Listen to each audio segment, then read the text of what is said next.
Welcome to The Explainer. Today, we're going to uncover a fundamental concept that's running pretty much everything in your digital life, from your favorite game to, well, the entire global financial system.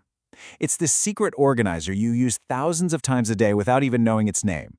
And you know what? It all starts with something surprisingly simple, a regular deck of playing cards. So, here's the puzzle we're going to solve. Shuffling is second nature for us, right? But for a computer, it's a real challenge. How do you even begin to teach a machine to organize and then completely randomize a set of objects? All right, let's get into it. To figure out the solution, we've got to see the problem the way a computer does. How does it keep track of 52 different cards all at the same time? Well, you could try to give every single card its own unique name. Card 1, card 2, card 3, all the way to 52. That's the mess you see on the left.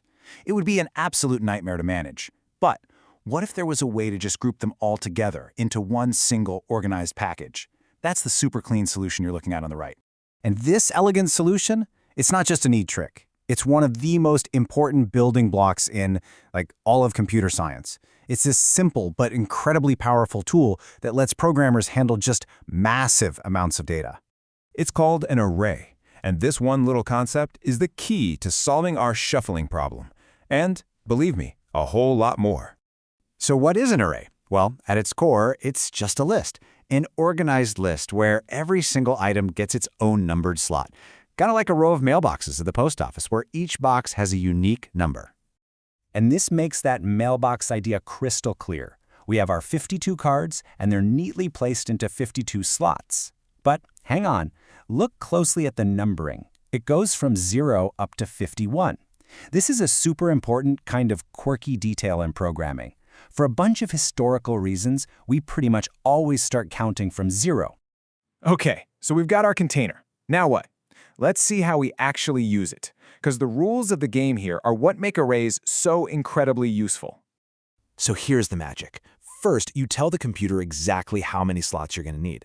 Then, once it's created, you can instantly grab any item just by calling out its number, its index. You want the 23rd card?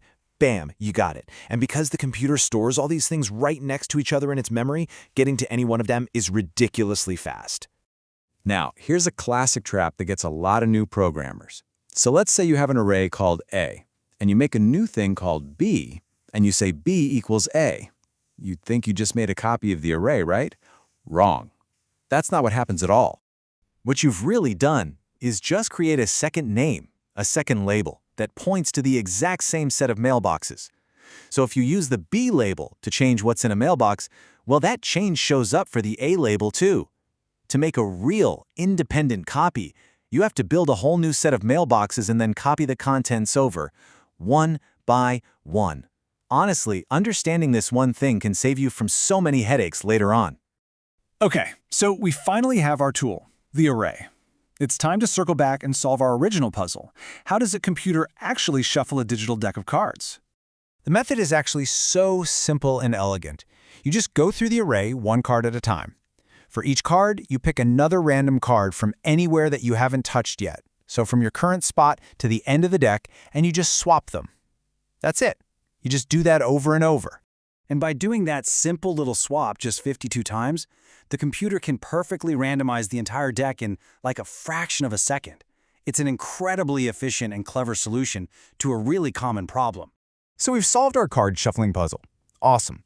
But the real power of arrays isn't about organizing 52 cards. It's about what happens when you take this simple idea and apply it on a scale that is just mind-boggling. You see, an array is what we call a data structure, and it's one of the most important ones. Its entire reason for being is to arrange data for one purpose and one purpose only, to be processed as efficiently as possible. It is the ultimate digital organizer. Our whole journey today started right here, with a simple array of 52 playing cards. Something you can easily picture, something you can hold in your hand. Okay, now imagine that exact same structure, that same simple, ordered list, but instead of 52 slots, it has a billion. That's basically what a high-resolution photo is. Every single one of those billion pixels has its color and its location stored in one giant array. Let's go even bigger. Think about the 73 billion searches that Google handles every single year. All of that information has to be stored, sorted, and searched through instantly.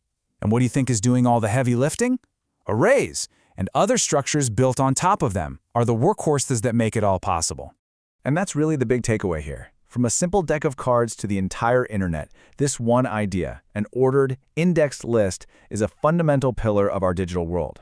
The next time you're scrolling through photos, or listening to a playlist, or searching for anything online, just remember the array, the invisible organizer, silently and efficiently making it all happen. It really is the unsung hero of the digital age.